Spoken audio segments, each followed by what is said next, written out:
Watch Wrestling Podcast, Season 2, Episode 8.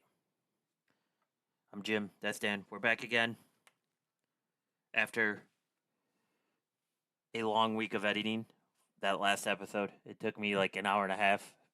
PC problems, internet problems, whatever you want to name it. I came across it. So, Dan, Bash at Berlin's done. All in, done.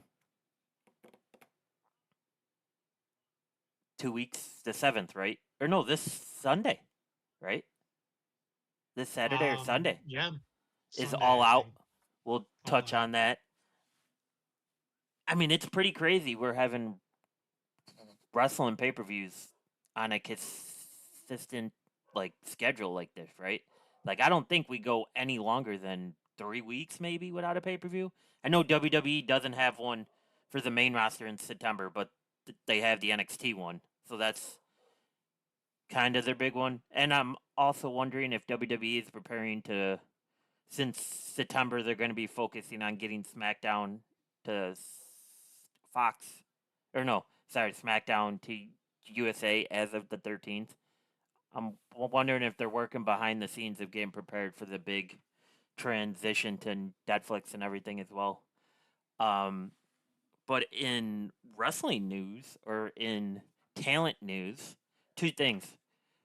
You want to talk about a Chris Van Lee interview first, Dan, or you want to talk about what Yeah, Triple H had to tell to the staff in the all employees mandatory meeting before Raw? let's start with Chris. All right. So hopefully, future friend of the show, hopefully one day, Chris Van Lee had my boy Damian Priest, and I'm not gonna say the nickname that you people have been calling him because it's unfair to call him that, but he does kind of look like the Undertaker. Um, on his podcast, black, purple, tall, dark I think goatee, the choke the slam. eyeline, choke slam and the eyeliner kind If of he does it starts too. doing a tombstone next, I'm just gonna think he got the okay from Taker at this point. I don't know what else to think at that. But he had him on. Chris Fanley, very good podcast. He gets a ton of talent. I think if we're talking about his last 5 interviews Chris had, and I don't know why I'm giving Chris this big of a push, but I believe he had Cody Rhodes, Scott Bore from TNA. He had Taker recently, and he had Drew. And now you throw Damien on top of that. That's pretty crazy, just a stretch of podcast. But we'll be there one day, Dan. Don't worry. So they were talking about just like, I don't know, I guess you could call them like side jobs that Damien was up for, or things that he was um, working with WWE to be a part of, right? Because Mm-hmm. as we've seen uh, John Cena do what, like 2 or 3 different versions of the Marine, then that switched to the Miz, and then Randy Orton was in an action film. Like all the top guys have been getting talent, right? Yep. Or all the top guys that they believe that have the best talent in the company have been getting the push to go do things outside of WWE. Apologies, I don't know why I can't talk tonight. But anyways, Black Panther 2, there is a villain by the name of Namar. He comes out of the water and he's basically attacking Wakanda. For those that are not big into the Avengers films, Disney films, that's basically all that happened. The actor that got the villain role wasn't even the guy that Disney and Marvel wanted. Damian Priest had the role to be in Black Panther 2 for the Wakanda Forever film. And take a guess who told him you're not going to be doing that, Dan. Take a Vince. wild guess. Vince pulled it away. Vince pulled it away from Damien. Now, I'm not going to say Vince is racist, but Cena's been in films. Hunter's been in films. Stephanie's been in films. Some that you got to search Google for, very long and very hard to find, of Stephanie's films. I mean, what are we saying here about Vince? Just another thing that we could expect to see in the Netflix documentary about Vince being a terrible person? I mean, it just like it's crazy, right? Because this is like a once in a lifetime opportunity. You're signing on with Disney. You're signing on with Marvel. If you're good to work with, you network in there.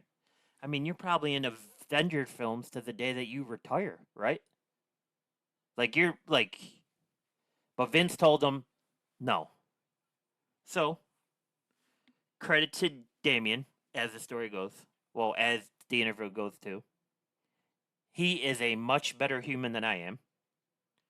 Because Damien went on to say, but I think it all happened for the right reason. Because I don't think my career would have got the push that it got. I don't think I would have been able to come world heavyweight champion. I don't think it would have fit into the schedule with how I'm trying to carry the company nowadays.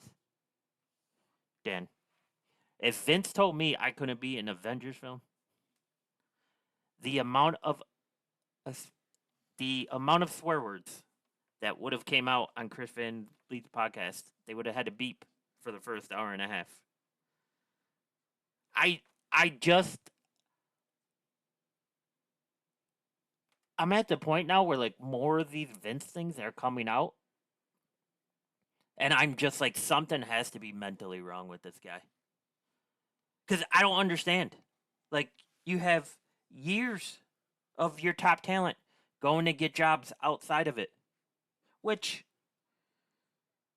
would you say that any job outside of the WWE is good as long as it's not a triple X film? Because it brings eyes back to WWE. Like Um, it ties in, right? That's what they're about, right?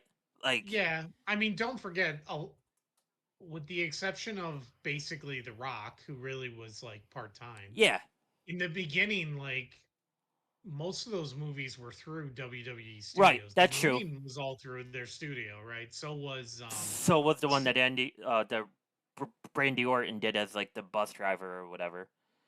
and See No Evil with Kane Yeah. Oh, was yeah. was them. So there was a bunch that was part of the company, you know. I just, Um, how do you take this opportunity away from somebody? Like, that's what I just don't get, right? Like, that's wild to me. yeah. But I mean, like I said, I don't know why I'm giving Chris the free pub because we're trying to get to that level one day, Daniel. Um, but it is a good podcast. Out of like the five that mentioned he'd had beforehand, I feel like Damien comes across the best because I feel like we've heard all of the Taker stories, right? And I feel like Taker's in the mode now of where like a detail here or there are switching based on he's told this so many times. I don't think we're in the Hulk Hogan track of him telling everybody he had creative control, but he never used it. I mean, let's. I mean, that's kind of like saying, does the Pope wear a funny hat? Yeah, he does. You know what I'm saying? Like, I just, but I don't know. Just like seeing, and I watched the documentary that they did for Damien that they put out on Peacock. That was also very good. You can kind of tell, like, how, like, based on how he started, like, based on what he had to do, him getting the start in the Monster Factory. But I'm So here. good. Yeah. So with Damien getting the start at the Monster Factory and just how he's able to grow his career, like he is a legitimate down to earth dude. Like he takes his family everywhere. He really only hangs out with them and his few friends backstage. Like everybody backstage loves him. They, I mean, in the documentary on Peacock, Hunter has said he would have got hired the first time we had him try out if we had more spots, but we just didn't have the spots at the time.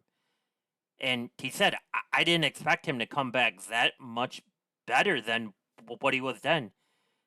That you see very few guys that have to go through this over and over again, and they keep improving every time. And I feel like you can honestly, like, if you watch back from when Damien started to like how sluggish some of his stuff is now, it's 1,000% better. Wouldn't you say? Yeah. Like he Yeah. like he hits harder, he's quicker. Like yes, he's had these screw ups over the past year, like trying to probably do too much or his body's too tired.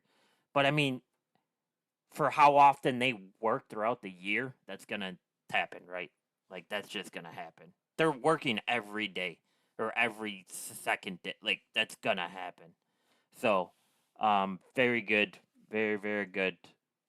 If you're trying to decide between the Hulk Hogan podcast on Logan Paul show or this one, please go watch this one.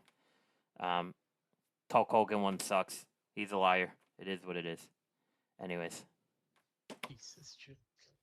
Dan, I mean, he didn't use creative control. You want to start getting me going? I was saving that for the end of the show, but we we could get going on that. I'm not saying that that statement is true as much as I just want to point out that Bischoff has said something along similar lines before. He said That he didn't use it often. I remember Bischoff I mean, saying, he's talked about it a bunch of times because it gets asked all the "Yeah, time. But he right. really he really said it wasn't that he came in and changed creative as much as like, It gets said that he just did. Yeah, he just like yeah, he just was like, well, what about this? And like he had influence for sure. I mean, yeah, Eric doesn't deny that.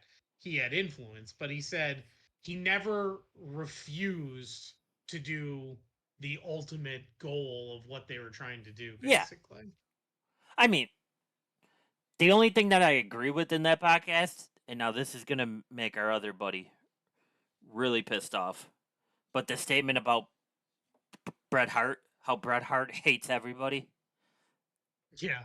like, Yeah. like that, I'm like, okay, I can agree with the Hulkster on that. Bret Hart Yeah, hates it's everybody. unfortunate. It's unfortunate that Brett is just so Petty.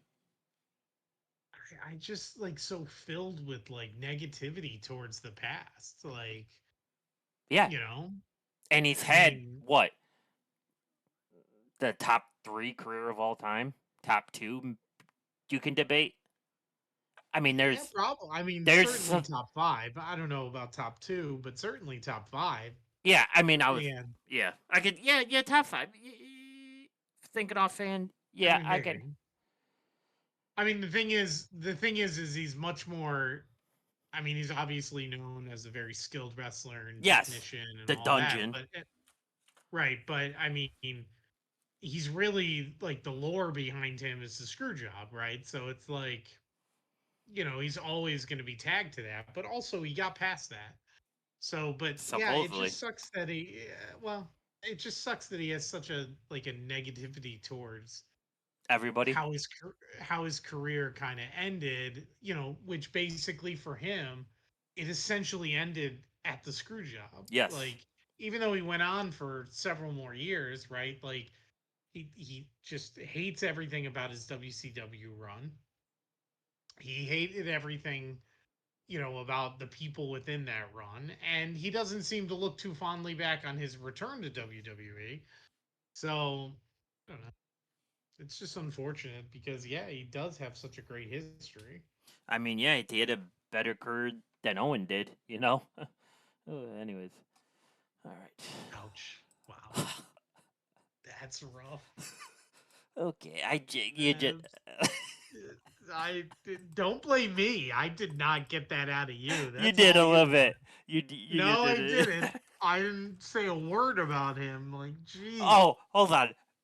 While we're talking about wrestlers on podcast now, there's one more line that I wanted to bring up to you from the Hulk Hogan podcast, and you probably already know what it's gonna be.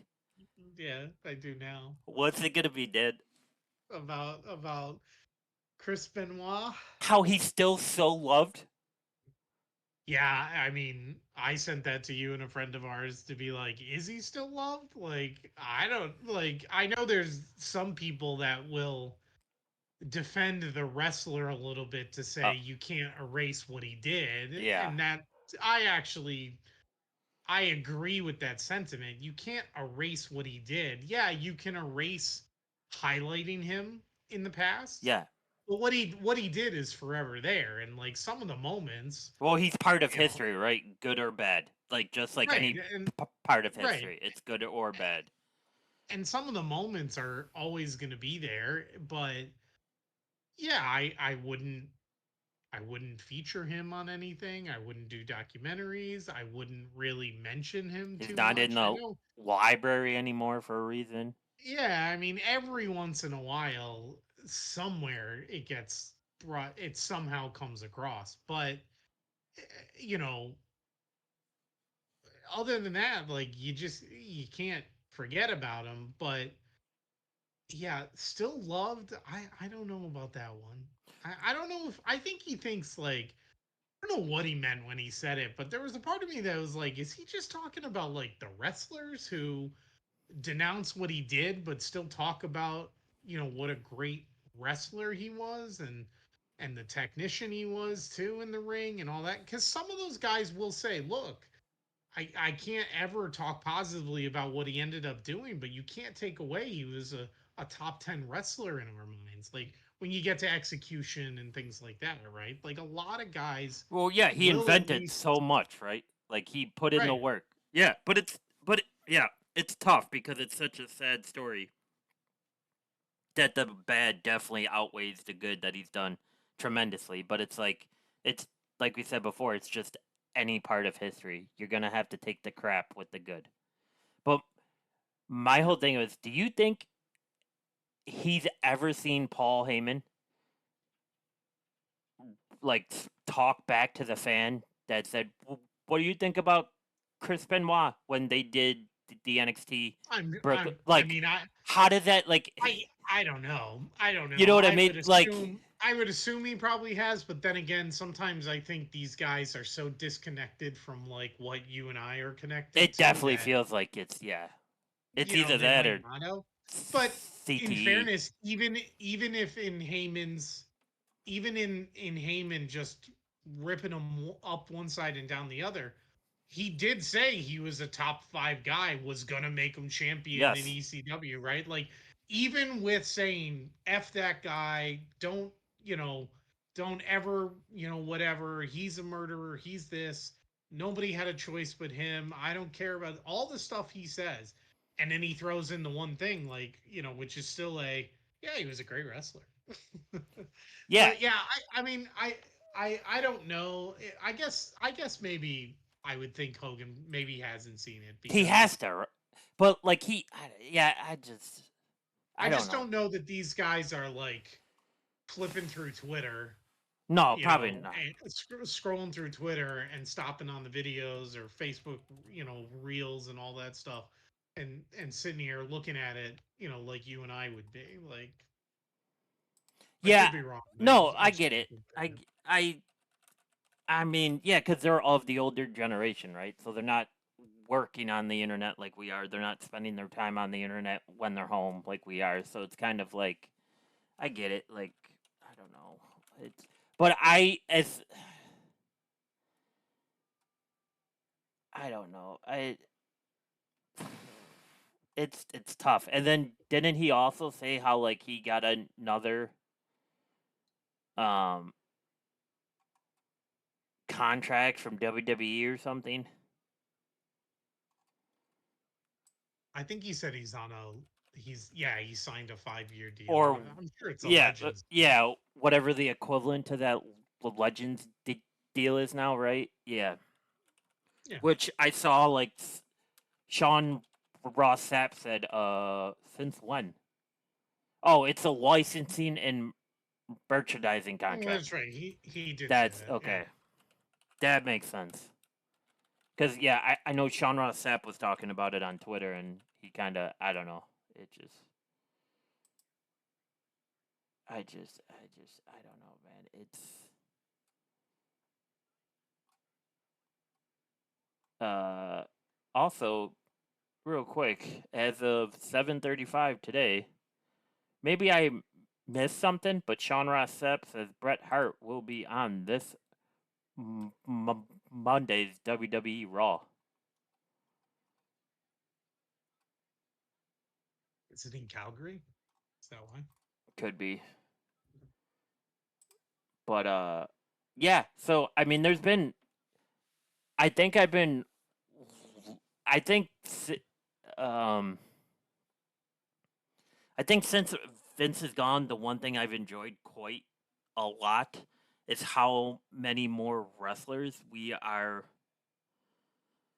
um getting able to hear do podcasts and like how relatable some of these guys are, like truly are. Yeah. Because you would only get what the top 3 to 5 guys, if that, under Vince, and it would have to be a WWE product, like you said before, right?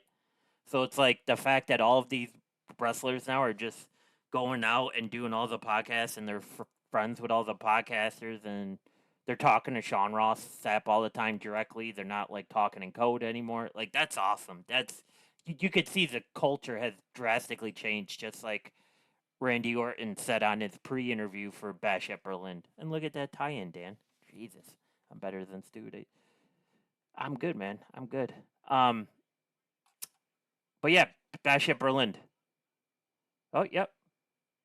Jackie Redmond can confirm Canadian legend Bret the Hitman Hart will be in attendance this Monday for the season premiere of WWE Raw at the Saddle Dome in Calgary. Good job, Dan. Scrap Daddy Adam Pierce just reposted it, so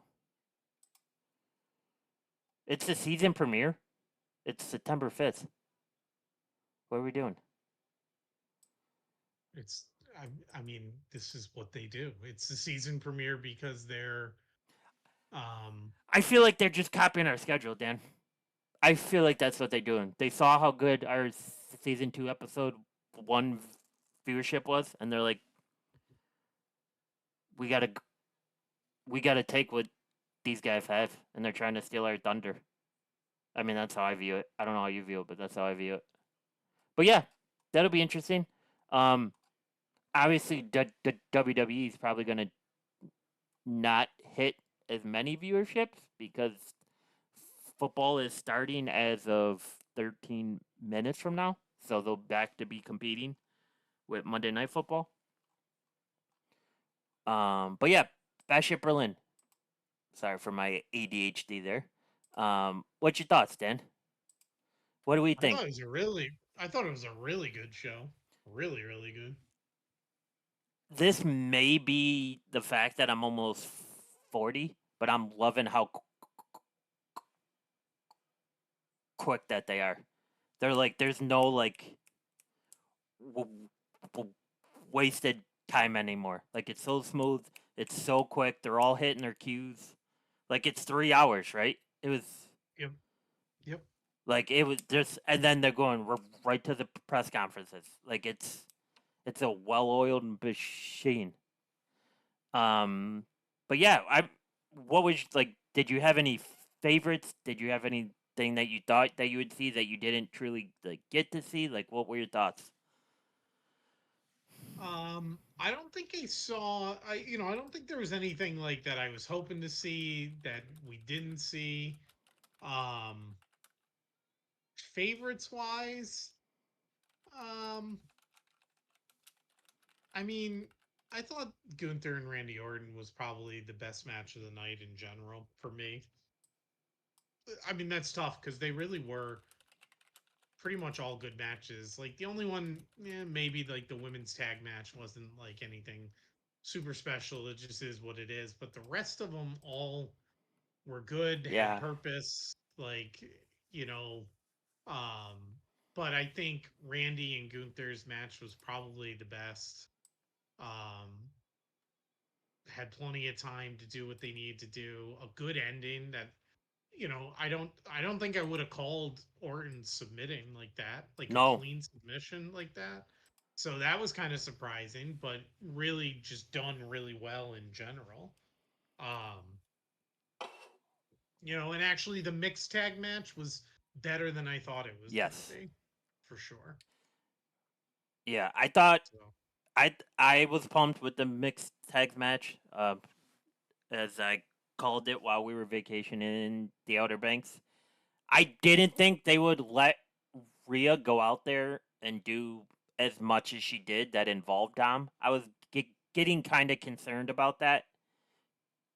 Like how sometimes we see a mixed tag match on the indies or like some other smaller promotion, and instead of yeah, letting the female just go, they kind of do all they can to protect her, right? They give her like the crazy, like comical, like she runs in, smacks the big guy falls over for a 3 count or something, right? Like Rhea was pounding on Dom, like oh yeah, oh she, yeah. like they just let her go do her, right? Like, Mm-hmm. and it was great, great. Um, yeah, but I mean, I don't know. I was talking to my dad about this because he watched it with us. Shout out to Big J.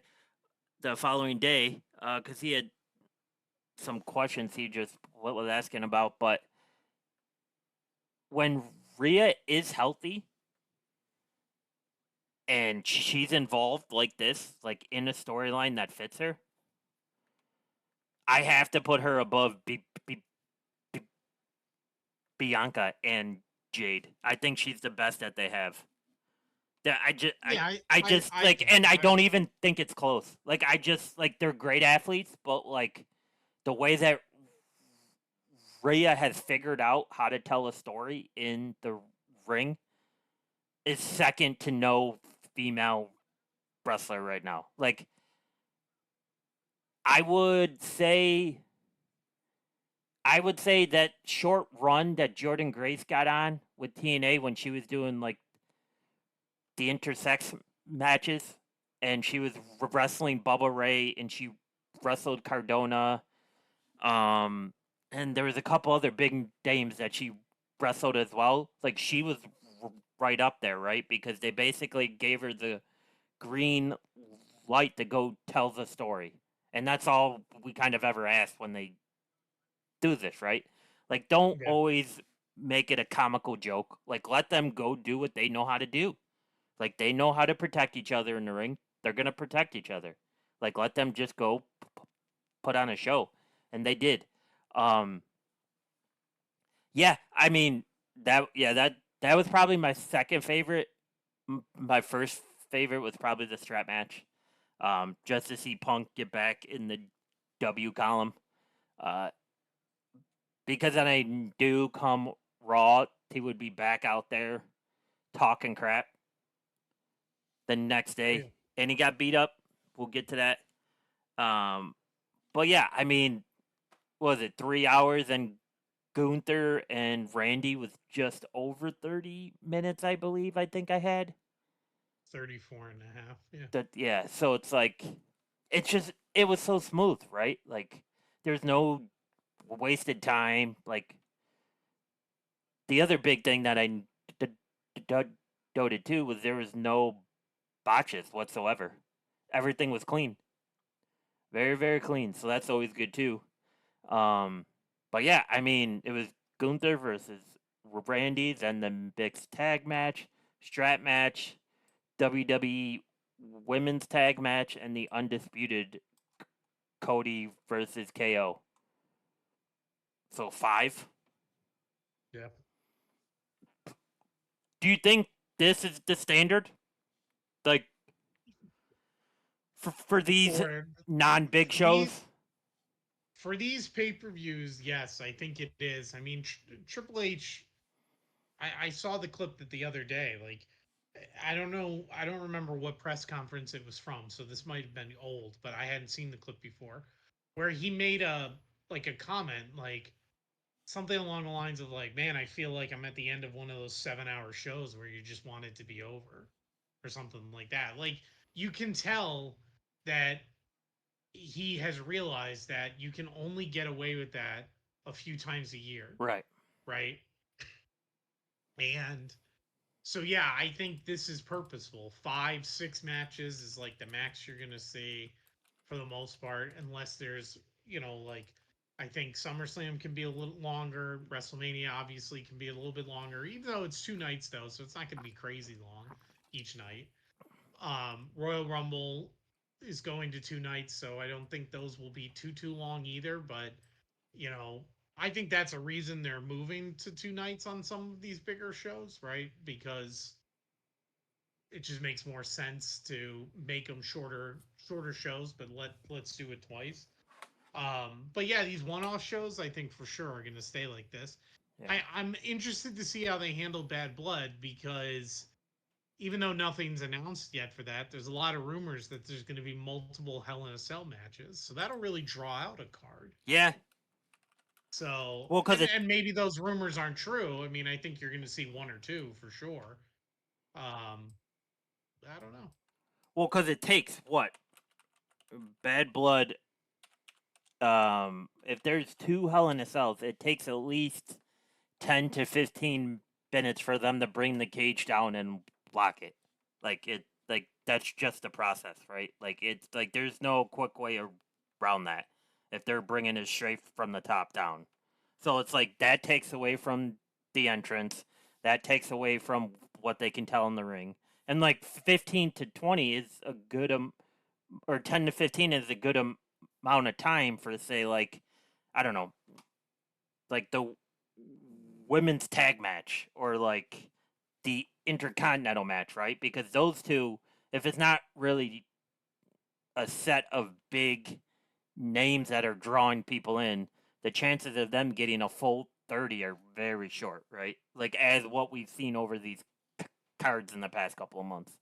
So for that to Yeah, happen, so I mean, I don't think, and I don't think you see a Hell in a Cell match that's going to go shorter than 30 minutes, right, you know? right, agreed, 100% agreed. Yeah, that's in Atlanta, right? Yeah, October Yeah. 5th. Yeah, I mean it's crazy, right? Because I don't know. Do you miss the long cards like WrestleMania 35? Was it back in 2019? It was like 5 hours long. Like, do There you? was one, I forget which one. There was one that was almost 7 hours, That right? was Like it broke a record. yeah. Was that the one in Tampa Bay that they? It might have been. I just remember it started at like I guess that might count like pre-show with the couple of matches they Yeah, put on the pre-show, but still it started at like 6 and it didn't end till 1 basically. Do I miss it? I don't know that I'd say if I miss it, but I didn't mind WrestleMania being a long show, right? It was only once a year. It's the Super Bowl, right? yeah, Like the Super Bowl in the NFL, right? Like coverage starts at 11 a.m. for a game that's not kicking off till 6:30.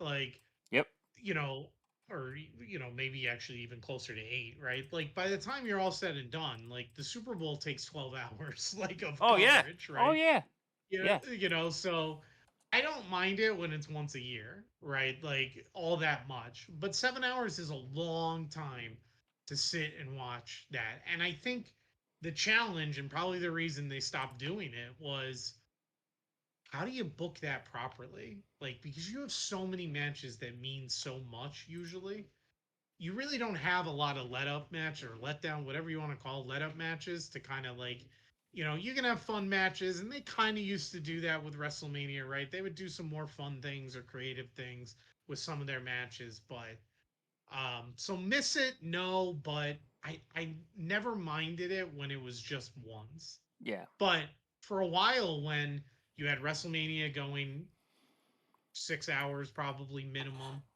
and you knew that. And then you had monthly pay per views that were going 4.5 to 5 hours sometimes Then it was still every month. starting Yeah, right and starting at 8 and still going after midnight.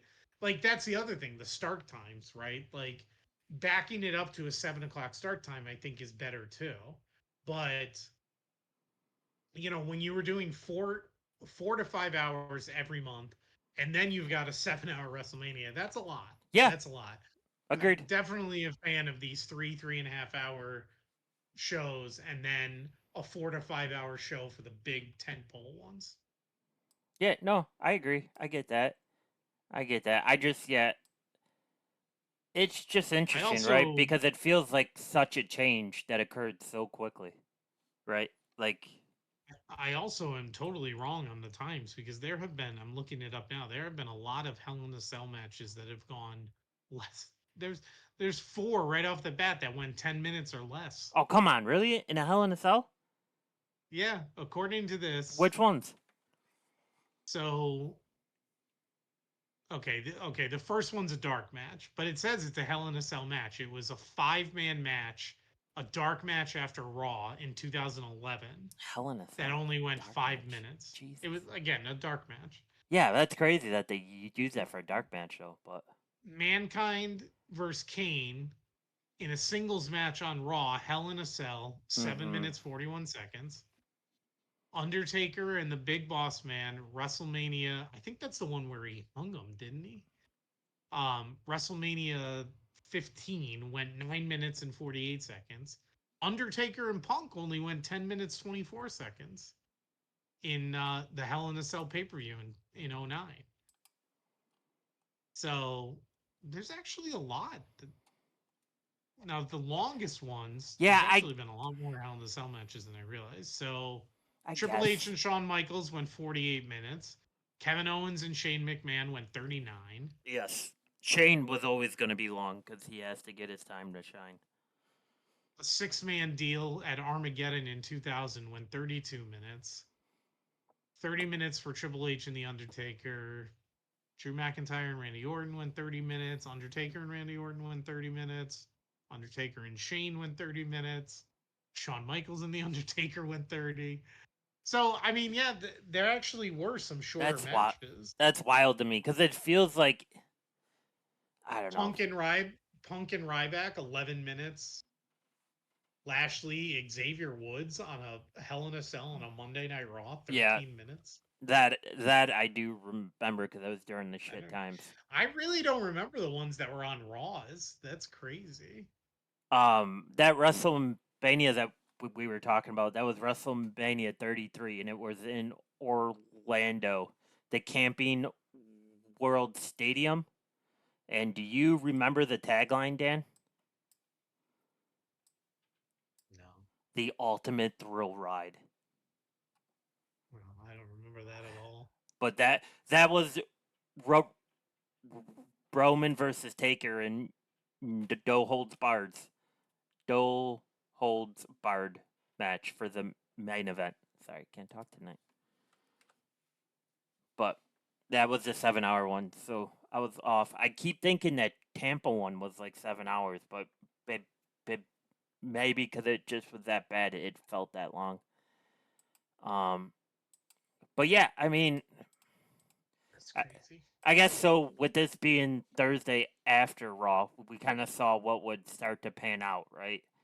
We thought the Punk and Drew thing might be almost complete. It looks like it even got more bloodier. It's the second time that Punk got put out on a stretcher. Um, so I believe you said your thoughts on this was Punk and Drew in Hell in a Cell, right? That's what you said.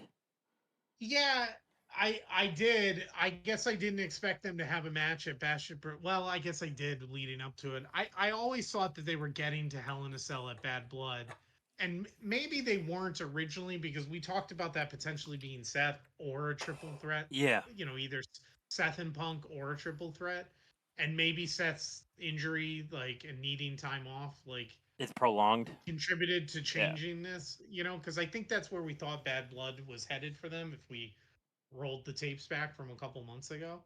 So, but for sure, I thought they were getting there somewhere. I just figured it was either, like I said, a triple threat or Punk and Rollins. So I guess they just pivoted. But yeah, I think that's where they're going, obviously. I thought maybe this would be over because of the promo they had Punk cut right after his match. But clearly that was just a little bit of a swerve just to keep fans on their toes and whatever. yeah. Um, I mean, I guess you could say the same thing when he came out on Monday night and he called out Gunther, right? Because he says it's time for Punk to get some gold, and he kept doing like the Aaron Rodgers like belt check thing. Yeah. So Yeah. like, I mean, I find that weird. I found that I I don't know. Like I trust Drew and I trust Punk, and I'm sure they'll bring this full circle, just like Drew snapping the bracelet in half. Spoiler alert. Um, but yeah, it's kind of. I felt it weird for Punk to come out and all of a sudden call out Gunther like that, and then he just gets beat up again on by Drew. Like if anything, I thought. See, but now I think this ties back into what you were just saying a few seconds ago. I thought going into Raw, I thought that we would see Punk come out, gloat that he won, gloat that he got the bracelet back, and then all of a sudden you would hear Seth's music hit, and then we're right onto the whole Punk versus Seth thing. I didn't expect it to be, oh, Gunther, I'm coming for the belt now. Like that Yeah. was just a weird tangent to me, and then all of a sudden he gets attacked anyways. So it's like, okay, so then later on in the show, Gunther's out there talking, but then Sami Zayn interrupts him. So it's like, okay, we just had Gunther go from Punk, now he's back to Sami Zayn. It's kind of like a weird spider web of like what's actually happening here. And yes, I do agree. Like what you said is probably the case, right? They're trying to do the best that they can with Seth and his injury, and trying to make sure that when he's back for the long haul. Yeah. Because they just don't want to, have that happen again. I mean, what do you think that submission does to Orton now? Like, Nothing. it's but like, do you Nothing. nothing to his character, but like, what do you do with him now? Like, do you just like if I you mean, had the I think pen it's and possible. yeah, I think it's possible they keep him in the picture. keep You know, chasing him? maybe we get a turn on Cody now. Like maybe they work towards that, right? Like, um, he couldn't beat Gunther, but that doesn't mean he can't go after Cody, right? That's Like true. he's still in the main event picture. You know, my guess is I could be wrong, but my guess is they're just at some point next year he'll do something with Cena just Oh, because, he's gonna have to, right? right? It's So, it's gonna have to. um, so I think they just need a bridge to that, but I think he stays in the picture for now. Um, is Cody getting stale? Uh, Because without the bloodline, he kind of feels stale. Without well, Roman specifically, he kind of without the feels stale. bloodline, yeah, without the bloodline for sure. But my guess is that's going to ramp right back up now. Yeah, I'm not really sure why they took it off, to not have anything to do with this pay per view and not even like interruption or interference or whatever. But I mean, it could be, maybe they want Jacob to heal a little. So maybe they're just downplaying it for a little bit. I mean, it's hard to know because he's obviously still working, but he wears that walking boot, but he could be just doing it yeah. just for story. So it's hard to really know. Obviously, they're just kind of slowly phasing Roman back in, but maybe they move to that for sure. But they really have two things going on here, right? They have Cody in the bloodline and Roman in the bloodline. Yeah, So and whatever they're doing with Jay, you know, I don't think, if I had to guess, I don't think they want to take him out of what they're doing with him right now to put him back into the bloodline story. I do think he gets to the bloodline story eventually. Um, I think he gets to it by the end of the month. Yeah, I guess it depends on what they're doing with Cody at Bad Blood. Like Yeah. I'm sure Cody will be a part of it. I mean, it's close to his hometown, right? Like Georgia's his Yep. area, right? Yep. So I'm sure he'll be a part of it, but whether or not it's going to be Solo and them continuing to come after him, or if it's going to be or and where Roman fits into that. But Jay will likely, right? Like I think I could be wrong, but I think Jay's gonna get through this international or intercontinental tournament. Um, but Well, I don't know that Jay beats Braun Breaker. but So mm, yeah, that's interesting, right? Like that is interesting. right, he's already through, right? He's already through his first deal. Um, well, on Monday night we had Sheamus versus Braun versus Ludwig, and Braun won that yeah, so Pete Dunne and Jey Uso were already through. through. Yeah, And then Braun won. Braun took Bronson Reed's spot, right? Or did yeah, Ludwig? yep. No, Braun took Bronson Reed's spot, I think. Because Bronson Reed is recovering from COVID. Hopefully, it's not too bad for him. Yeah, and Um, who won in cuz there was Dominic Dragonov and Dragon Lee also had a match. Who won in that one? uh, did that happen already? I thought so. Maybe I'm wrong. Dragonoff won, Okay. I think. Yeah, Okay. So then the four are Jey Uso, yeah. Pete Dunne, Braun Braun or Braun Braun Strowman Strowman and and Dragonoff. Dragonov.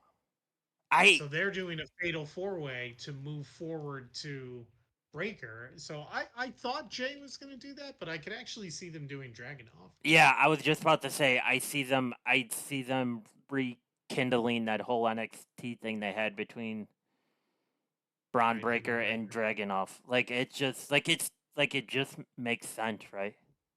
But then Yeah, again, just like the TikTok clip I sent you, it's like those that are Jey Uso fans have been such on a roller coaster of like our boy's getting a title, our boy's getting a title, and then all of a sudden he can't come through with it, and then we're back 3 weeks later to our boy gets getting a title, and then he gets pinned. It's like, please just give us Jay with a title before he goes back into the bloodline stuff, because I think that will just amplify it up.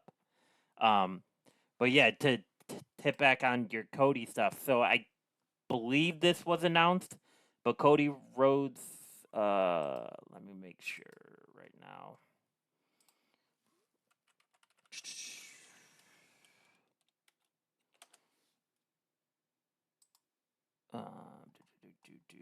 Yeah, so supposedly for tomorrow night, the last one before heading to USA. So I guarantee Roman's not there for that one.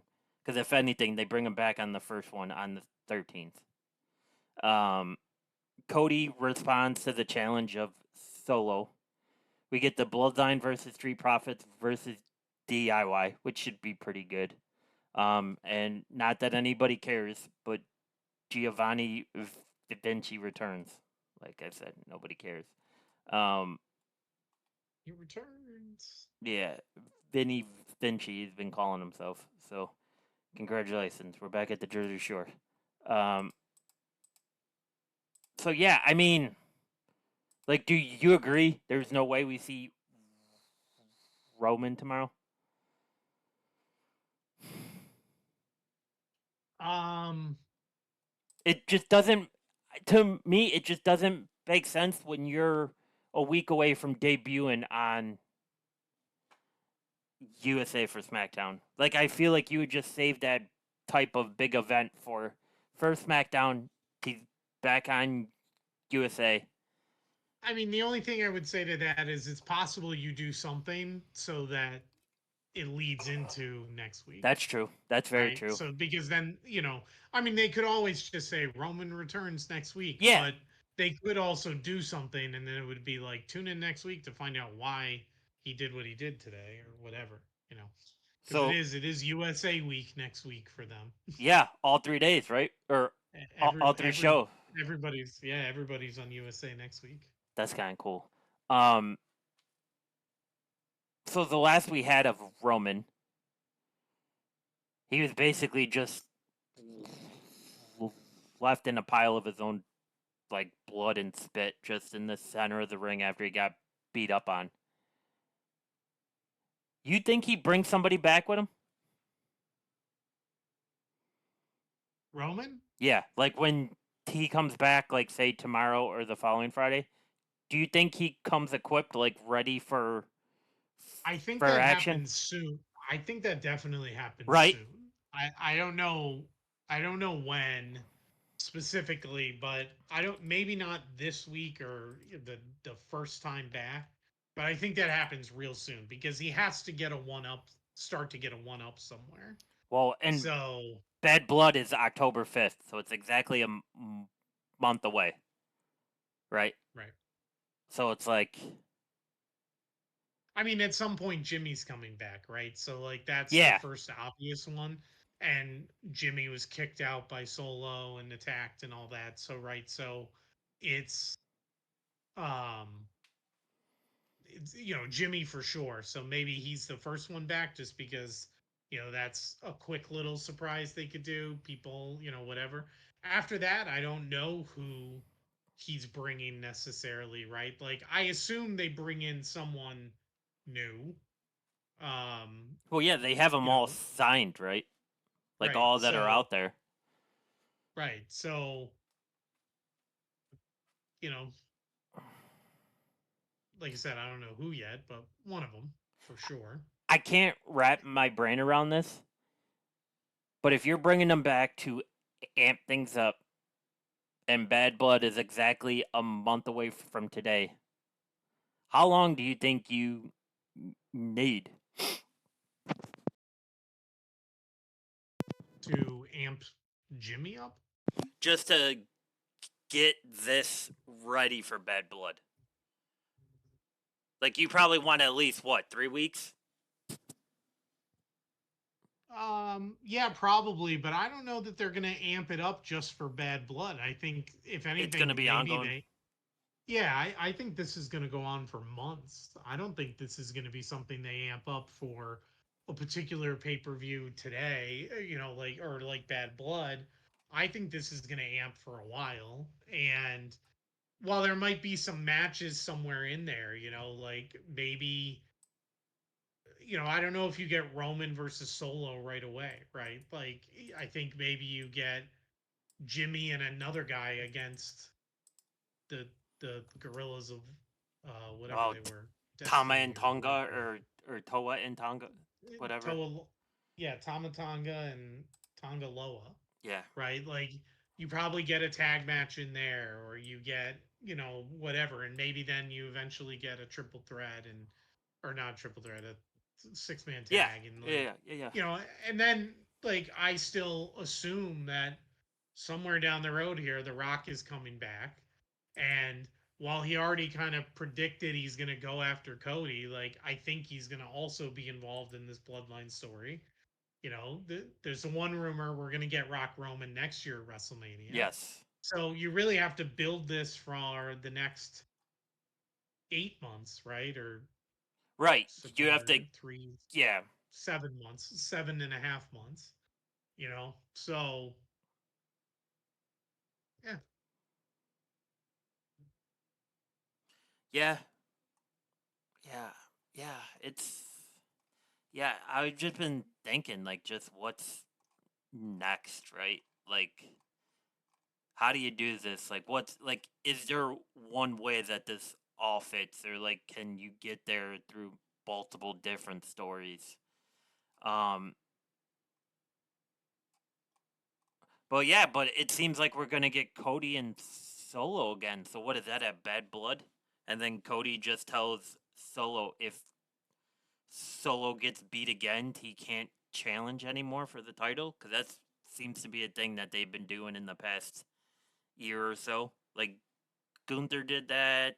Like, you know what I mean? So like, or do we just have Cody and KO like continue? I don't think it's Cody and KO. Yeah.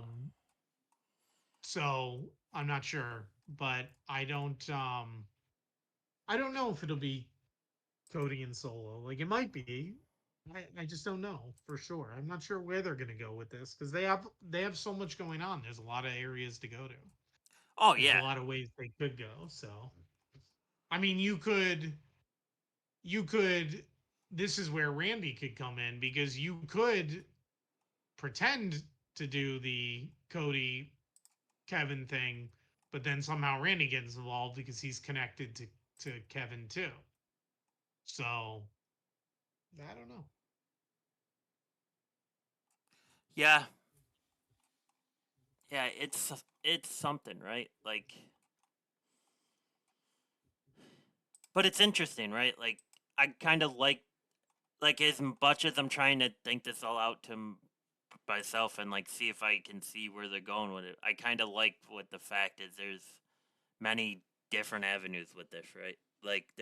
There's a lot of things that could change in like a short period of time, and a short period of time being just what happens on SmackDown tomorrow, and then it'll be clearer which way they're going. So, um, yeah, that's interesting. That's interesting. Good points, Dan. Good points. But yeah, I last thing I have on WWE though,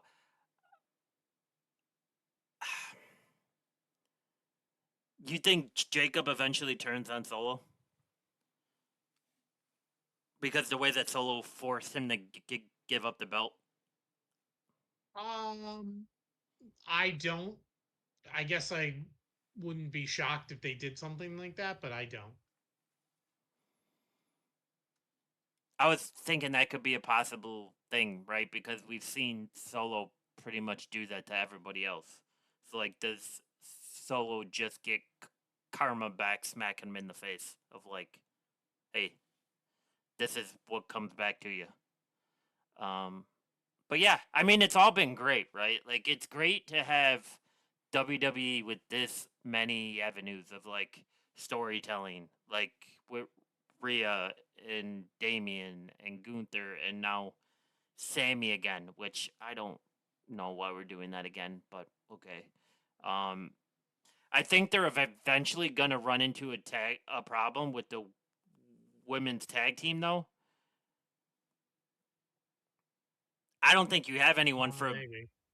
Bianca and Jade, right? Like, and I think you can only use the idea of them dropping without being pinned or dropping, and now they're back on the chase to get the titles back so many times before that feels stale. I think, if anything, I think the next time that they get beat and they drop the titles, I was telling this to Big J. I think you see Jade turn on Bianca right there, and that's what sets up Bianca and Jade. What's your thoughts? You think that can happen? Or is I that too yeah. soon for Jade, you think? I don't think it's too soon. I mean, what are they doing with her, right? Like, I Well, don't think it's too soon. that's the problem, right? Like, but then the other thing is Jordan Grace has been back in the performance center. She's been back working on the video game, and she's been back behind the curtain too. So it's like, do we get Jordan Grace back with a tag team partner to go after those titles? Because the Rascals are the number one contenders for the NXT tag team titles. So it's Yeah. like, are we eventually gonna see TNA take some WWE gold, which would be awesome. Which I think would just open up the doors and the floodgates for all types of stuff to happen, right? Yeah. Because before this whole TNA and WWE partnership is over, I want to see Braun Strowman and give me Moose. I want to see those two big guys just go at it. Just give them a half hour. Let's see what they could do.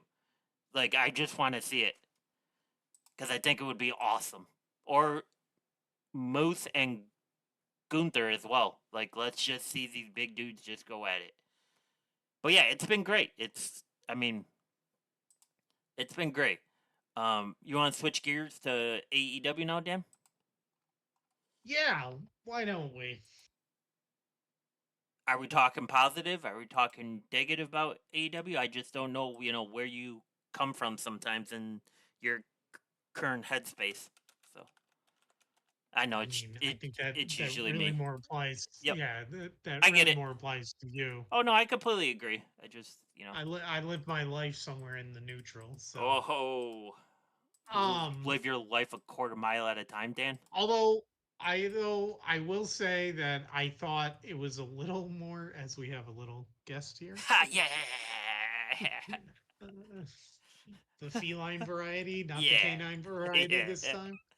Um, I I do have a little more positive this time around than in general, which I've been much more of a like wait and see. Nothing is calling me to them at this point, but I didn't watch all of All In, but I caught a couple of matches and I thought they had some good matches and I thought they had some good stuff.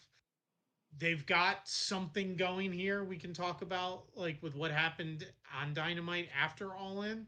That's just not sure what it is, so it could be something they're building.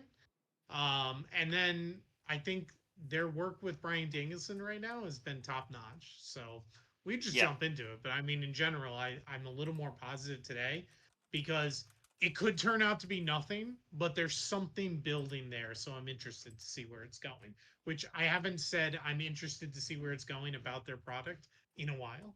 So I'm probably just gonna make you fall out of your chair right now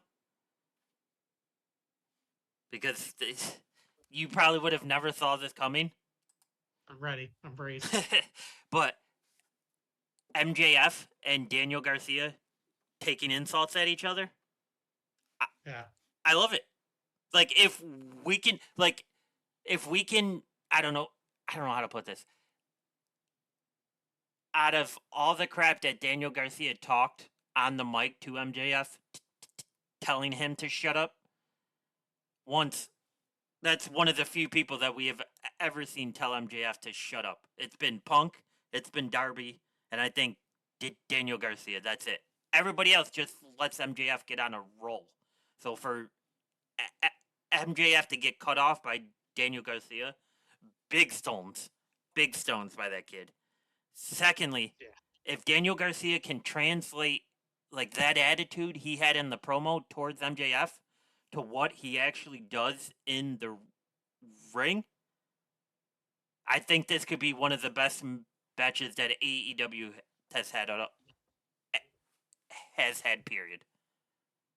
Like it I just it was a different Daniel Garcia. Like it was just Well, he's not doing this yeah, anymore, well right? that's probably a huge portion of it, yeah, that I don't Thank yeah, God. yeah. But like the fact he called them fake, he said his acne, his tan, his hair transplant from Turkey didn't even work. Like that, That was wild. That right? was wild. Like that's Yeah. like if he could translate that into what he does in the ring, like they have like it's the perfect guy for MJF to go after, right? Like it's the perfect like it's one shit talker to another shit talker. Who's the best here, right? Yep. And we know that Daniel Garcia can wrestle. He's been all over the place. Ring Oh, of sure. Honor, Yeah. AEW, Japan. He's done every indie scene you could possibly think of. So it's not that Yep. this kid can't go in the ring. I just don't think he's. I don't know. Like, are we once again saying that MJF is the perfect opponent to pull this out of this kid? Just like what we said with MJF and Punk? That we think It's that possible. MJF is going to be the guy that pulls this certain edge out of Punk? Like, and It's possible for sure. it feels just like that again, and I'm actually quite thrilled about that from AEW. And yes, I said thrilled about AEW. Like I just like it's like I'm Let me pinch yeah, myself, yeah, make yeah. sure I'm like, did I sleep through this podcast? What is going on like here? I'm more excited for that than I ever will be by Kyle Fletcher and Okada. I mean, I we could just throw that off any card and I'm good. I don't need to witness that atrocity to the sport that I love so much. Like, but yeah, I mean, Yeah. so what did they had? They had the zero. They had 2 0 hours, right? I don't know what they had. They had three pre-show matches. I know that much. I'm confused because I think they did do an hour pre-show and then they did 0 hour. So the pre-show was just, and they did this last year at All In, right? It was the pre-show was just commentary, analysis, and Yeah, whatever. Then 0 hour started and it was commentary and some of that stuff, yeah, um but then they moved into having some matches. I This is the one negative I will say about this is that they did in the pre-show in 0 hour they did two huge matches, huge meaning number of participants. They did a 16-man tag match, which is just ridiculous, yes, right? yes, 8 on 8 in a yes, tag format, just dumb, yes. dumb. It went 11 minutes. That meant that not every person could get more than like 30 seconds of wrestling time, Oh yeah, right? right. So stupid, but whatever. They did it. I know it's get people out there, fine, whatever. They then did in the same pre-show, they did a 10-man tag team match, 5 on 5. Now, this is a little bit different because they had the Von Erichs, right? So like you can kind of talk about that, and that was that's a cool moment for wrestling historians, and they wrestled with Dustin and whatever. But in general speaking, this was another just get 10 guys out there. That match also went 11 minutes. So if everybody was lucky, they got about a minute of wrestling, right? So I you know then they just had a mixed tag match, which I didn't even, whatever. It was just a throwaway. Um, so that I didn't like that they did it just because, like, I think 16-man, like, that's just, It's just if you're not doing a egregious. rumble, that's just Right, dumb, right. right? Like, if you're not doing some kind of battle royal with that or some kind of, you know, whatever, that isn't just a straight tag. I mean, this is literally a straight tag match. And on top of that, you had a bunch of people outside the ring because you had Jay Lethal, which meant I think you had Jeff Jarrett and Karen Jarrett right at ringside, and you had Sanjay Dutt right like with them too. I think just a lot of people going out. They had the Dark Order, so then they had Evil Uno out there, not as a wrestler, but whatever. So that would be a negative. But after that, I think from what I saw, and I didn't see every single match, in its entirety, but I saw a lot of clips and I saw a few matches in their entirety. I think it generally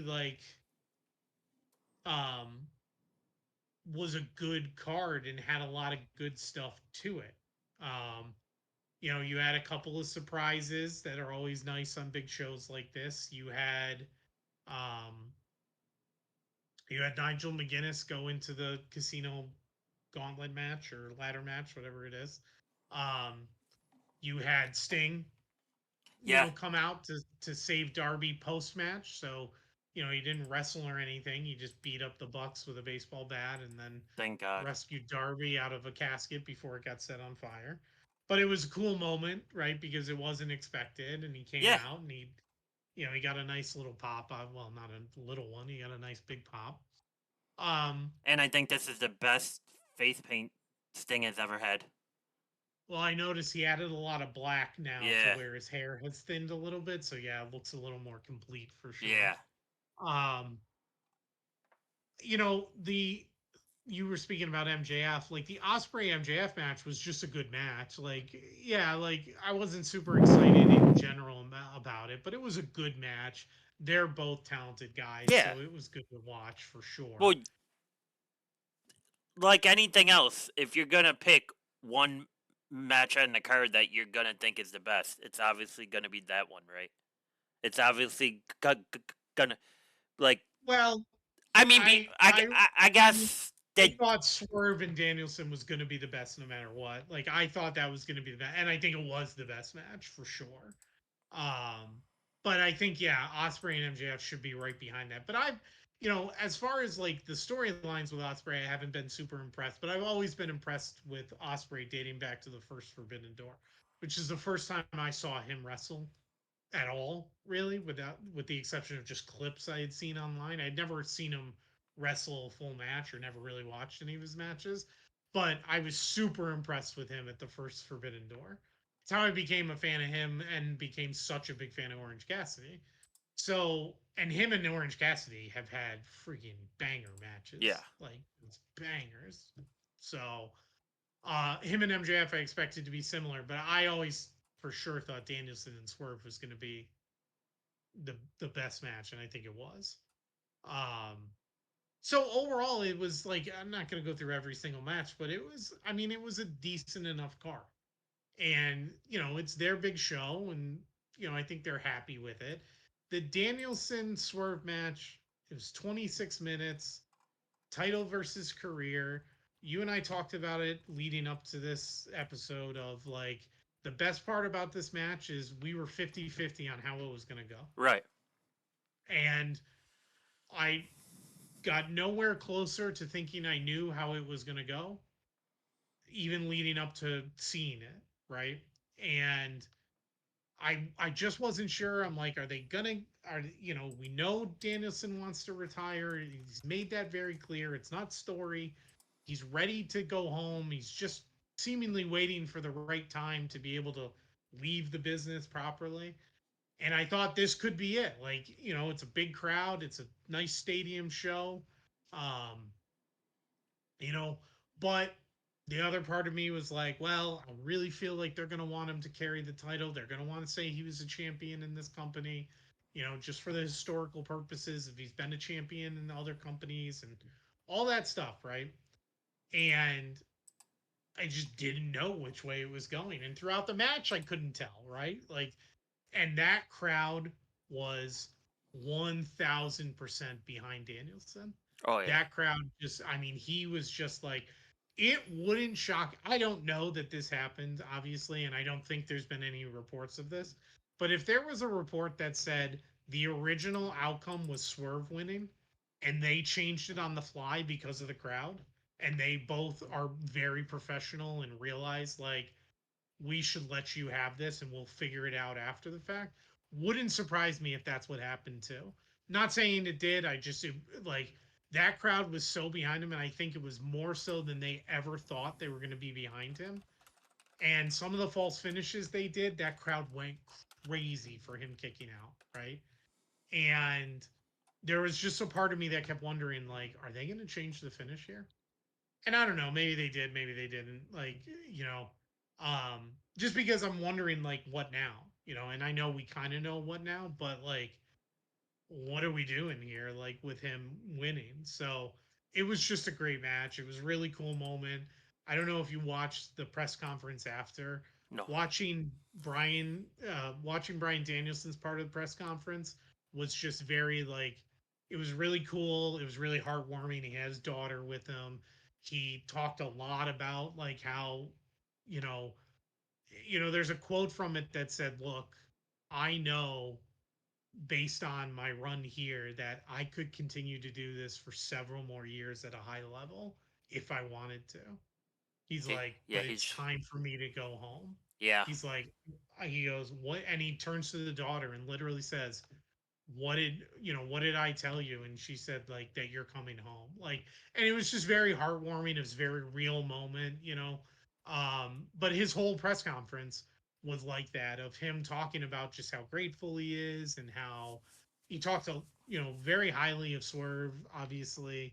But he talked a lot about like he's not gonna miss the rest of his kids' lives either. Like he's ready to Well, go, and you not know. to throw any like bad vibes on it, but they did also have a crazy family event just occurred this past week, right? With Bree's Oh sister. yeah, So it's yeah. like it's impossible to tell what that family's going through right now.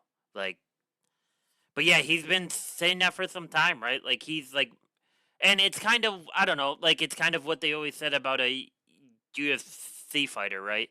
Like if you're talking about being done, then you're done because if you get in that cage and physically you're ready to go, but like mentally, like you know that you should be at home. That's when the gruesome injuries happen, right? Because Mhm. you're not on the same page with your body. That's when things get crazy. So yeah, I mean he's had a hell of a career. Like Yeah, I think for him, it's like too. Like I you think could put him on the Mount Rushmore of wrestling, and I don't think there's an issue with it. Like just based on everything he's done. Like I just no. like do you know what I mean? Like what he's meant to like all of the D&D companies, what he's meant to Ring of Honor, what he did for NXT. He was on the first NXT, like when it was built into Raw, right? Like when they were sponsored by Bane roster guy, he was sponsored by the Miz. So like that started that whole thing. Then everything he did for SmackDown, everything he did for Raw, how crazy the crowd was for Daniel Bryan getting the title. That everywhere he went, it was the yes chant. Then Kane and the yes chant. Like I, and this is just like the cherry on top, right? Because this is his first title with AEW, right? I think is it or am I wrong? Um.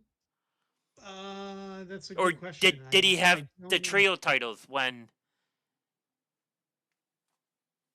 I'm trying to remember. Um. It is the only title he won, the Owen Hart Cup, Yeah, and he won a tournament, but he but that's didn't. it, right? No title though. No, yeah, he hasn't held the title. He didn't hold the trios title either. So I mean, is this the best way for this guy to go to go out and go b- back home? Like, Yeah, I think so. I think so for sure. And like he I think that's for sure because like the way he basically said it too in the press conference is like, don't get me wrong, I still love wrestling mm-hmm. with with all of my being. I just love my wife and my kids one step above it. You know, you can tell like he's come to a point now where he's satisfied too, Yeah. right? There is no like the What being able to if? come back, right? The being able to come back and all that. He's satisfied with the way he's gone out, and he's certainly made peace with it. Um, so we'll see. I don't know.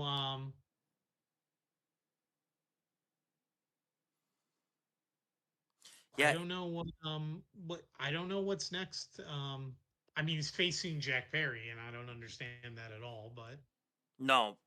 um, the rumor is they want to get him to Wrestle Dream, I guess, and that's probably where he drops it. At least that's what I've had or I've read. The Jack Perry thing is weird. I feel like it's got to be setting something else up. Um, but Yeah. I just hope he pounds the piss out of Jack Perry. I just not like I'm still just not a fan of Jack Perry, and it has nothing to do with the punk stuff. I just don't see it. Like I just like just even in the ring, like he's okay.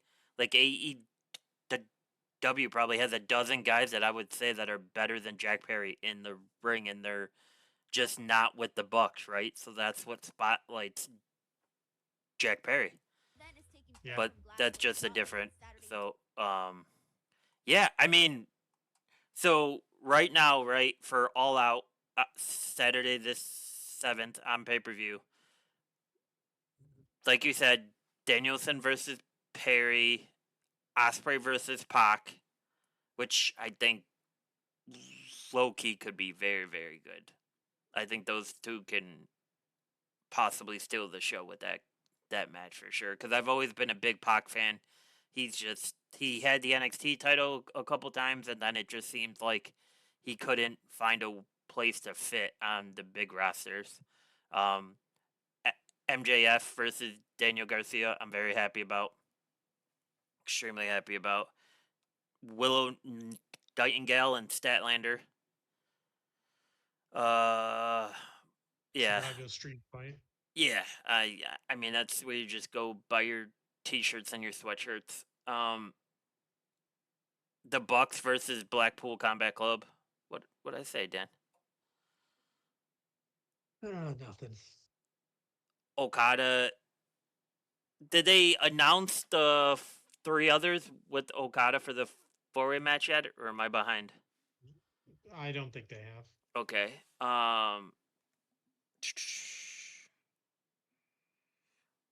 We have Mercedes Bonet and Cheetah. I hope Cheetah wins, and then Hangman Adam Page versus Swerve Strickland in a lights out steel cage match. Do you An know unsanctioned match. which I the lights out steel cage? That's the first time I've heard of that. The light it's two different things. The so AEW uses lights out They're with not counting it in the records yeah. from what I read, right? Right, and Okay. it's and they literally do that thing. It's kind of dumb, but I guess they do it for effect. They literally it's always the last match and they actually shut the lights off for 10 seconds and then they bring them back up. And it's ceremonial to say the show has ended officially. Nothing from here on out is sanctioned, and then they bring out and they have a match. They've done it a couple of times. They did it on Dynamite, and they did it a couple of pay-per-views as well. So lights out goes with unsanctioned basically, and then the steel cage is just their steel cage. Yeah, this Dan, this might be a purchase to This might have be this. the Nebraska and Colorado game on the big TV with Big J here, and this here on the computer screen Saturday night. This might be a purchase, Dan. Okay. This might Okay. this might be a purchase. That's all I'm saying right now. I just I mean, there's one, two, three, yeah, it's like yeah, 3 or 4 matches that are going to be pretty good. one. Sure. I think Three for sure. 3 for sure. The 4-way match could be good depending on who those three yeah. end up. Swerve and Hangman are gonna be good. It's gonna be bloody. Daniel Garcia and MJF should be good. Osprey and Pac should be good. I I think Brian Danielson is gonna make Jack Perry look a lot better than he is in that match. So I can kind of consider that to be good slash decent based on it. Yeah, It might be. Dan, this might be a purchase. Unreal. I can't believe Yeah, I mark this down. September 5th, 2004, 9:27 p.m. Eastern Standard Time. Jim Kiplin might pay for AEW again. this might be a Woo! purchase, Dan. Holy hell. Might be a purchase. Yeah, I mean, Oh, by the way, this there's a note on this page that the spots for the 4-way match will be determined on Collision coming up tomorrow. There's a September 6th Collision because of All Out being yeah, on a there's no Saturday, Rampage tomorrow. There's just right? Collision. Uh Which they could have just called the it Rampage and still did it on that show, but it might actually be called both, knowing them. I don't know how long it's supposed to yeah. be, but the spots will be determined on a September 6th episode of Collision by 3 matches: Orange Cassidy versus Brian Keith, Lance Oof. Archer versus Mark Briscoe, and Takeshita versus the Beast Mortos. I don't even know who that is. So Cassidy, Briscoe, and Takesha. Is that what we're thinking? Probably. Right? Yeah, probably. Oof. This might be a big Saturday night. We see Colorado take their first loss, and then we have All Out playing. Oh, I don't know about that. What? I don't know about Colorado. Okay, all right, just saying. Well, let's see. we'll have to see if we could talk Big J into it. Oh, he won't care. Yeah, I don't know. He'll. I said I asked him about No, something. no, I know he doesn't want to watch Colorado. I was on the call for No. the discussion about I watching tried to get him Colorado. to watch AEW, like a segment with Punk before, and he said something like, "I don't watch that clown shit," and then he walked away from me. So like he was like, like, so he's like, obviously he's a very It's because limited he doesn't view, get, yeah, he doesn't get to see Liv and Rhea in AEW. That's right? all that Well, is. and he probably doesn't stay up long enough to watch Rampage on a Friday night either. Like, That's true too. but yeah, I That's mean, true too. this is one of the better weeks in wrestling that we've had in a while. Wouldn't you say?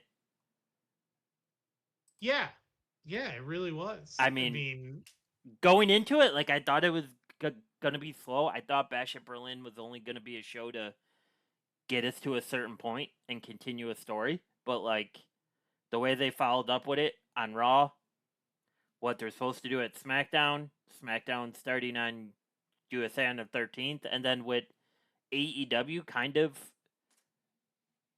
taking small steps to having things tied together and build storylines. Kind of crazy, Dan. Like I feel like if we talk about it too much, we could jinx it. Like that's the way it feels like right now. Um, but real quick, back to AEW.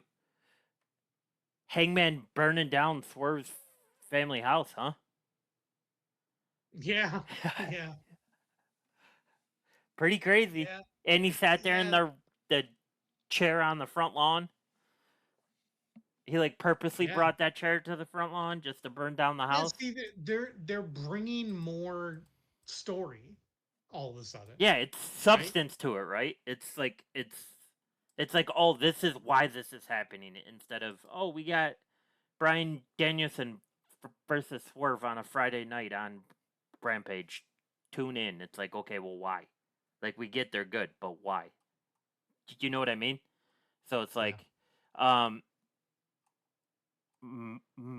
Moxley's back too, right? He's been Yeah, so that's where my next intrigue comes from. Is Moxley and what the hell he's doing. well because he's And with Marina, right? Is her name yeah, Marina Marina Shafir. Yeah. Shapir? Yep.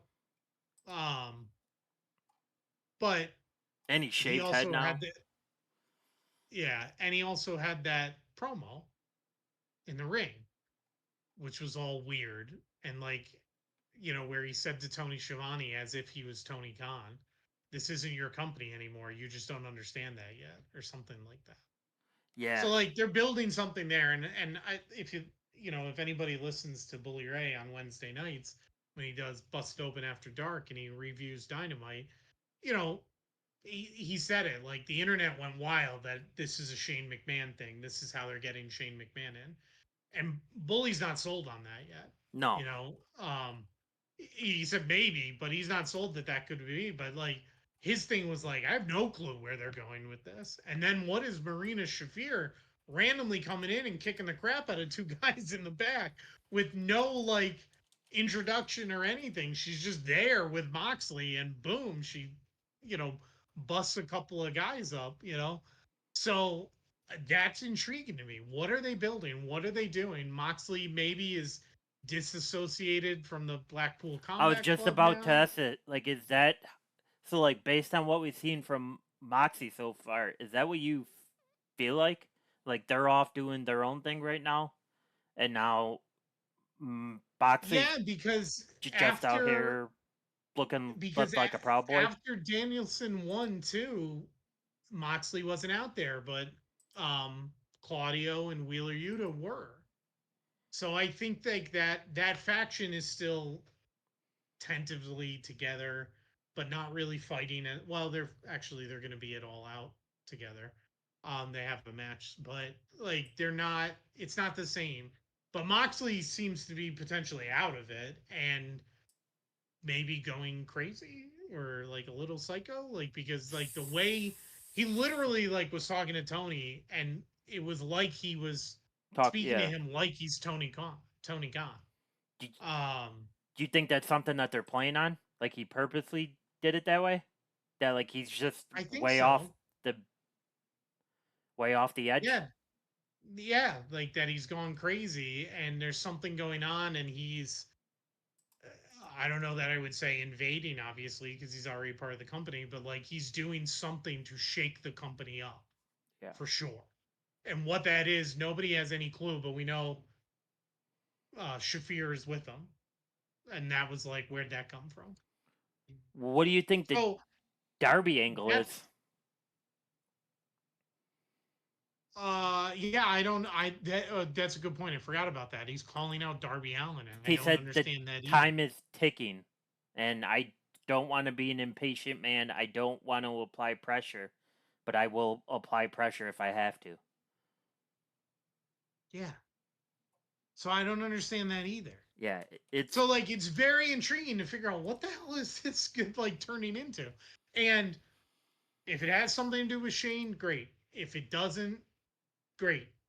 Like the fact that we're getting something that we can talk about that we have no clue where it's going, and it has nothing to do with just throwing two guys in a ring for a match. yeah, Thank God. Like yeah. how long have we been waiting for Well, this? Ever since Punk left, basically.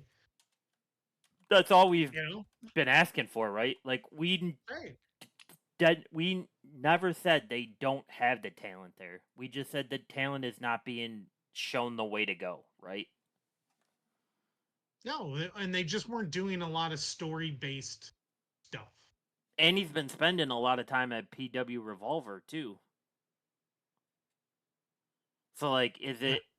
is he pulling people from there then too, like to come with this whole time is ticking thing, or is Moxley doing his own version of like the invasion angle, Right. right? And then we don't find out it's because of Shane until like later on. Yeah, possibly that Shane's pulling some strings in the background. Moxley's maybe building a faction here, right? Like, Yeah, obviously, Shafir's the first yeah, domino in this, but like, I don't, you just don't know, which is the best part of it. We really don't know, yeah. It and gets your brain going. we weren't given too much right away, right? And we weren't given something super obvious about what's happening here.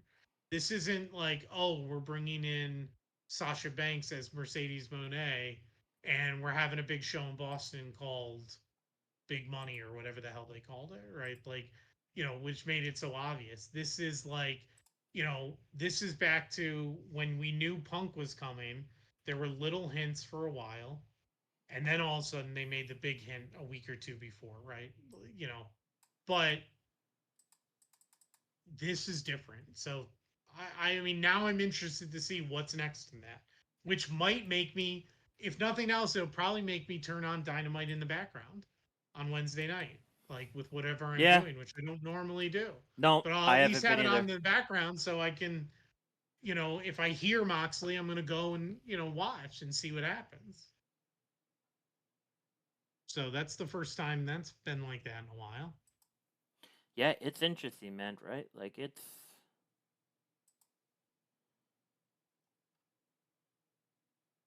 yeah. They have everything. Like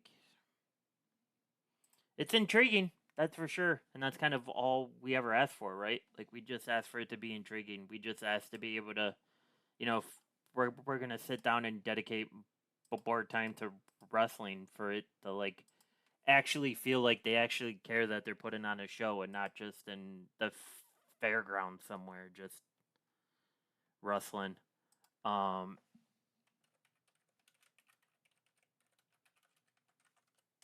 I just yeah, I can't. I keep thinking too, like, is this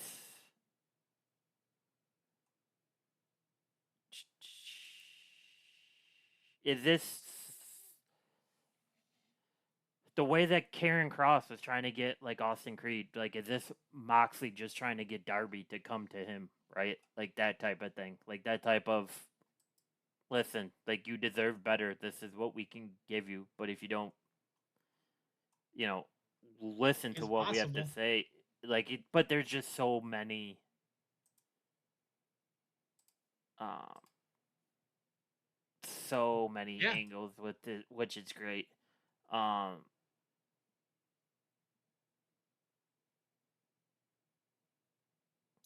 but real quick, not to just jump on a negative thing. Did you see Fightful was speaking to GCW owner Brett Lauderdale about AEW talent were banned from working GCW shows?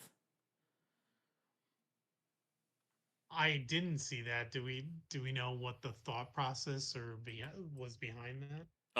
Lauderdale responded, I guess, if there's such a thing that has ever been communicated to, if there is such a thing that has never been communicated to be, if that is a new rule, nobody told me that. I still have good relationship with AEW talent and still can discuss opportunities with them. Even that Moxley being done with GCW, maybe taking a leap, I wouldn't be surprised to see Moxley turn up at a GCW event 2 months from now. So that's kind of when Moxley was GCW champion before dropping to Nick Gage last month and has not been on the programming since. Hmm. Yeah, that's interesting, right? Because GCW just got their they just had their announcement that they're partnered with Fight TV for the Fight Plus bat. It's like everything they do is on that now. I don't know. Yeah, intriguing. Oh, lots of things going on, business wise, roster wise. You know, controversy is good for business, Dan. Certainly is. Controversy is good for business. Some would say it creates cash. Some would, but some would also say they never exercise their creative control. So, anyways, Not gonna get past that one, are you? I just, I, anyways. All Hmm. right. Well, Dan, is there anything else you want to touch on tonight? I feel like we hit on a lot for what we both thought was going to be a slow week of wrestling, and the fact of I might be buying an AEW pay per view. No, I don't. I don't think I want to. I don't think I want to bring anything else up and potentially ruin this high that this podcast is on right now. That you might actually spend money on an AEW Hey, product. I've spent it on before. No, again. Sorry, I meant again. Yeah. It's been a while. Jesus, call me cheap. No, it's not that I'm calling you cheap. It's just that you've been pretty. I've been You know, detached for a while. Yes, without a doubt. I've been so detached. Yes, agreed. So, but yeah, if you don't have anything else, Dan, well, I mean, yeah, I what do you didn't got? want to go. I didn't want to go negative, but I do want to get No. your reaction to a Tony Khanism in his